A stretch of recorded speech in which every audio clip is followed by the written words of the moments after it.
ವಿದ್ಯಾರ್ಥಿನಿಯೊಬ್ಬಳು ನೇಣು ಬಿಗಿದು ಆತ್ಮಹತ್ಯೆ ಮಾಡಿಕೊಂಡಿರುವ ಘಟನೆ ಕೊಕ್ಕಡ ಗ್ರಾಮದ ಹಳ್ಳಿಂಗೇರಿಯಲ್ಲಿ ಮಂಗಳವಾರ ಬೆಳಗ್ಗೆ ನಡೆದಿದೆ.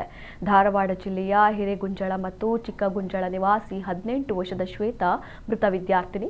ಈಕೆ ಬೆಳ್ತಂಗಡಿಯ ಖಾಸಗಿ ಕಾಲೇಜಿನಲ್ಲಿ ದ್ವಿತೀಯ ಪಿಯುಸಿ ವ್ಯಾಸಂಗ ಮಾಡ್ತಾ ಇದ್ಲು. 5 ವರ್ಷಗಳಿಂದ ಶ್ವೇತಾ ಅವರ ಕುಟುಂಬ ಕೊಕ್ಕಡ ಸಮೀಪದ ಹಳ್ಳಿಂಗೇರಿಯಲ್ಲಿ ನೆಲೆಸಿದ್ದು ಕೂಲಿ ಮಾಡಿಕೊಂಡು ಜೀವನ ಸಾಗಿಸ್ತಾ ಇದ್ರು. ಶ್ವೇತಾ ಎಂದಿನಂತೆ ಬೆಳಗ್ಗೆ ಕಾಲೇಜಿಗೆ ತೆರಳಲು ಸಿದ್ಧತೆ ನಡೆಸ್ತಾ ಇದ್ಲು.